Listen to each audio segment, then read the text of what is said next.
Hello dear students, मैं सुमित भारद्वाज एक बार फिर से आप सभी का स्वागत करता हूं अपने YouTube channel chemistry by Bharadwaj sir में।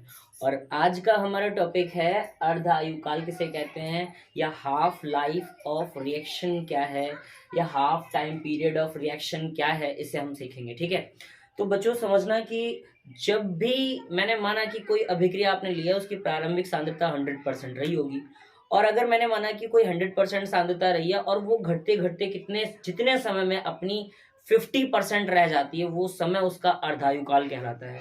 ठीक है, तो कहते हैं या फिर कहते हैं अगर अभिकारक की सांद्रता उत्पाद में 50% बदल चुकी है, या फिर कहते हैं अभिकारक की प्रारंभिक सांद्रता 50% घट चुकी है, तो इसे कहेंगे जितना समय यहाँ पर लगा हुआ है उसी को हम अर्धायुकाल कहते हैं। ठीक है, तो यहाँ पर मैंने लिखा है कि जितने समय में कोई अभिक्रिया कितनी आधी पूर्ण हो जाती है, आधी पूर्ण हो जाने का मतलब है कि आधा अभिकारक उत्पाद में बदल जाए। ठीक है, तो वो समय क्या कहलाता है, हाफ लाइफ ऑफ पीरियड कहलाता है, हाफ लाइफ ऑफ रिएक्शन कहलाता है। या फिर आप कह सकते हैं कि जितने समय में किसी अभिक्रिया के अभिकारक की सांद्रता अपनी प्रारंभिक सांद्रता की आधी रह जाती है, वह समय उसका अर्धायुकाल कहलाता है। और इसे हम टी हाफ से या T50 से प्रदर्शित करते हैं। मान लिया कि प्रारंभिक सांद्रता अभिक्रिया की A मान लो, या फिर आप कह लो R0 रही होगी, इन दोनों में से कोई भी एक लेट कर लो। ठीक है, और मैंने माना कि अर्धायुकाल यानी टी हाफ टाइम गुजरने के बाद इसकी सांद्रता कितनी बचेगी, अपनी की आधी बचेगी। आधे के लिए हम 2 का डिवाइड कराते हैं, तो ये R0/2 रखो या फिर लिखो A/2।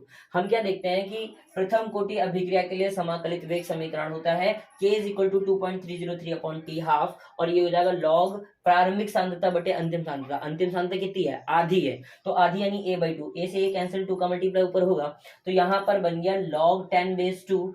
इनका जब मल्टीप्लाई कराते हैं log 10/2 वैल्यू होती है 0.3010। जब मल्टीप्लाई होता है 2.303 में तो वैल्यू आती है 0.693/T हाफ। तो हमने क्या किया कि प्रथम कोटि अभिक्रिया के लिए अर्धायुकाल क्या होता है, तो प्रथम कोटि अभिक्रिया के लिए अर्धायुकाल हमने लिखा है K = 0.693/T हाफ। आप इसी को लिख सकते हो कि T हाफ = 0.693/K, जहां पर K वेग स्थिरांक होता है, आपको पता है। अच्छा, यहां से ये बात पता चलती है कि अगर मैंने इसको लिखा होता K = 0.693/T हाफ, तो कहते हैं प्रथम कोटि अभिक्रिया का जो वेग स्थिरांक है वो अभिकारक की सांद्रता पर निर्भर नहीं करता, ये बात की भी पुष्टि होती है। तो ये रहा आपका हाफ लाइफ ऑफ रिएक्शन या half time period of reaction. इसको अच्छे से पक्का करके जाइए, बहुत इंपॉर्टेंट टॉपिक है। Thank you.